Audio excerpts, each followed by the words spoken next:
esse é o Triângulo do Fogo, né? Acho que já foi bastante apresentado na nossa durante o evento, né? Que eu acho que é uma noção básica, né? Que permite a gente entender por que o fogo existe, né? Quais são os elementos necessários para que o fogo existe, né? Primeiro, né? A gente tem o combustível. A gente precisa de uma fonte de ignição e a gente precisa também do comburente, né, o oxigênio. E eu acho que uma questão importante sobre o Triângulo do Fogo, né, que ele dá base para, né, vários princípios de combate aos incêndios, né?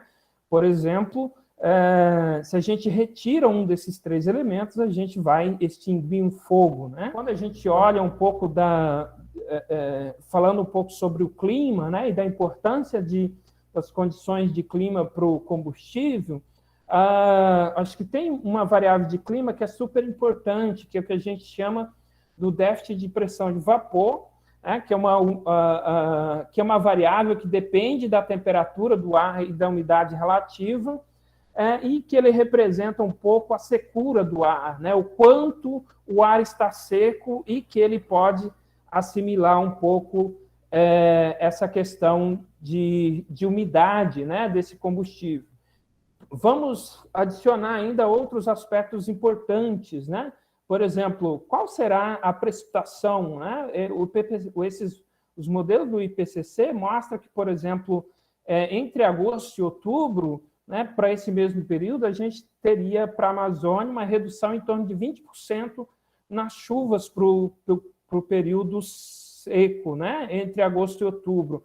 Então, um aumento significativo da sazonalidade. Então, durante o período seco, você tem uma temperatura bastante... uma mudança muito maior na temperatura e uma redução substancial ainda nas chuvas durante esse período, né? O IPCC também mostra alguns dados que podem ser um pouco preocupantes, né? Aqui é uma mudança substancial na quantidade de água no solo para a Amazônia, né, inteira, e que, né, pode adicionar a essas outras mudanças. E, além disso, uma mudança na frequência de seca, né? Tem esse estudo publicado em 2019 que utilizou 17 desses modelos de clima do IPCC para tentar responder um pouco dessa pergunta, né? Qual será a mudança na estação do fogo em função do clima futuro, né? E quando que as mudanças climáticas, né, de origem antropogênicas começaram a mudar a probabilidade de incêndios nos diferentes ambientes, né, nos diferentes continentes. E tem um resultado importante que mostra o quê? Para a Amazônia, parece que esse ponto, né, esse breaking point, esse ponto a partir de que você já tem o clima, né, a mudança climática antropogênica impactando o clima, impactando a probabilidade de incêndios no Brasil, começou em 1997, né? Eu acho que até um ano anterior a quando a gente começa a ter, né, esses grandes incêndios florestais na Amazônia. E um dado interessante olha, esse período com alto risco de incêndio deve mais que dobrar até o final do século. Então, áreas onde hoje essa estação de fogo dura de 20 a 30 dias, a gente começa a ter, né, passando para 50, 100, mais de 100 dias essa estação de fogo. Então, um aumento substancial nesse período do ano, com condições climáticas que permite incêndios florestais de grandes proporções, o que parece bastante preocupante, né, para o futuro da Amazônia. E se a gente olha para os dados para a Amazônia hoje, comparado com 40 anos atrás, no Mato Grosso, né, nessa estação entre agosto, setembro e outubro, a gente já tem 24% menos chuva, 20% menos no Acre, 34% menos no Pará, 19% menos, né, lá na região de Tabatinga. Ao mesmo tempo que a temperatura nos últimos 40 anos já aumentou, 2,5 graus no Mato Grosso durante esse período mais seco, né, 1,7 graus no Acre, 1,9 em Santarém, 1,6 em Tabatinga. Então, assim, essa combinação desses fatores, essa mudança a gente já está vivendo, o ambiente mudou. Como se adaptar para isso? Eu sou piloto, daí eu voava bastante em cima do estado, e de 98 El Niño até 2011, eu já vi quase o estado inteiro queimar, inclusive as matas, né? E muito fogo por baixo da copa, e sou piloto, consegue enxergar. Não é complicado, é ação, é de pôr botas no chão com pessoas treinadas, que são liderados por pessoas que sabem trabalhar 24 horas por dia. Então, a gente não tem muita paciência de pensar de pesquisas, porque não precisa pesquisar nada.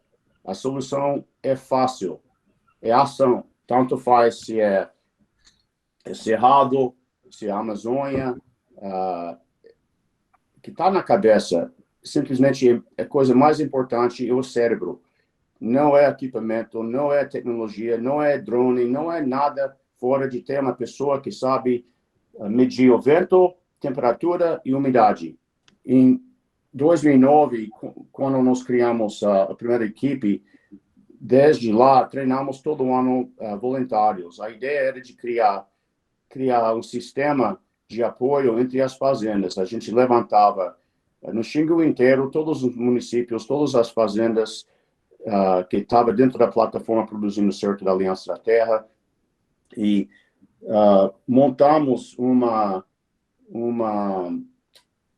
rede de apoio, que a gente sabia quem tinha trator, água, e também fizemos, durante esse período, cada fogo, a gente fazia uma reunião depois da ação para entender melhor o que deu certo e o que deu errado.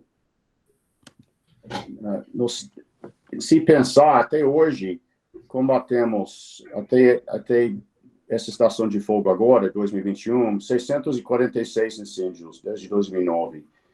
E cada incêndio, é difícil saber o tamanho, mas pelo menos 300, 500 hectares, e muitos incêndios de 10 mil hectares. Em mata, onde o corpo de bombeiros já tinha saído e Previ Fogo nem aparecia. Com satélite, com tudo, com chamadas, com tudo. Tá? Então, as horas homens não são atuais, são do ano passado, 133 mil, e treinamos 1.264 voluntários. Então, essa lista a gente tem e sabe em cada região quem está lá e faz os treinamentos de todo ano para retreinar essas pessoas. Treinamos 10 comunidades indígenas, fomos na Chavante Maruatsede, que era nosso vizinho de cerca na época, criamos uma equipe lá, depois foi para o Xingu, e principalmente a aldeia Camairá.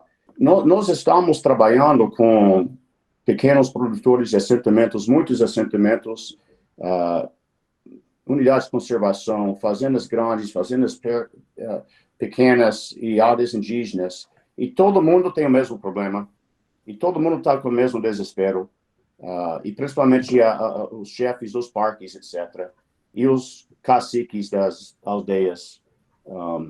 Então, a situação é grave, sim. É grave, sim. Não é brincadeira, não.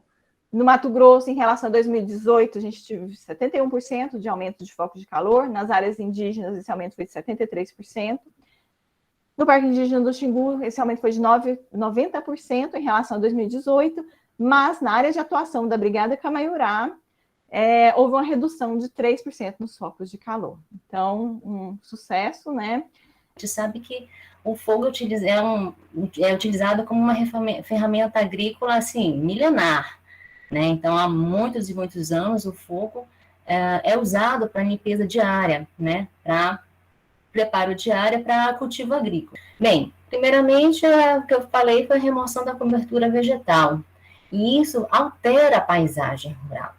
Há perdas de carbono pela biomassa, né? Com o fogo, propriamente dito, você tem bastante perda, então, que isso não é desejável. A redução também desse carbono no solo, pela remoção da cobertura, tá? E pela mineralização da matéria orgânica. Inevitavelmente, tem-se emissão, né, de gases que vão acelerar, né, o efeito estufa e contribuir ainda mais para as mudanças, né, de clima e aquecimento. Desequilíbrio também do agroecossistema, que a gente observa isso nitidamente, então a gente não observa aqueles sistemas que não conseguem ser rentáveis e acabam sendo abandonados e não conseguem, muitas das vezes a gente não consegue recuperar tendo que ter uma estratégia bem forte para poder conseguir ter um melhor, né, desempenho dessas áreas. Bem, primeiro ponto, né, é tentar eliminar, né, ter algumas alternativas que venha a substituir o uso do fogo, tá, para o preparo do plantio. Outro ponto importante para a gente também abordar é enriquecer ou melhorar a capoeira. Então, a gente desenha, né, estratégias para que a gente possa melhorar a condição da capoeira, do posil, para que ela consiga ter uma capacidade bem boa para suprir a necessidade nutricional do cultivo agrícola. Outro também ponto é plantar direto sobre o resíduo vegetal depositado no solo, tá? Essa é uma estratégia também que a gente vem trabalhando justamente para conservar, né? Já que a gente tem essa palhada, né, sobre o solo, a gente consegue conservar melhor a umidade, conservar mais as propriedades biológicas do solo, e assim a gente consegue ter um melhor desempenho, né, do cultivo agrícola, tá? E outra é integrar os cultivos agrícolas com outras plantas. Essas estratégias, né, de alternativas de uso ao fogo, ele aparece justamente nessa situação, em que o fogo ele é tratado e ele é conduzido de uma maneira inadequada, tá? De uma maneira muito mais frequente, em que não se tem a área destinada para você conseguir distribuir sua área agrícola. Então, nessa condição em que o fogo ele não está adequadamente utilizado, ele acaba causando um efeito bem negativo, tá? Diferentemente daqueles que são bem manejados, que a gente que tem um papel fundamental e muito importante no sistema, em alguns sistemas, né? Então a gente tem que tratar e olhar casos bem especiais relacionados com o uso do fogo.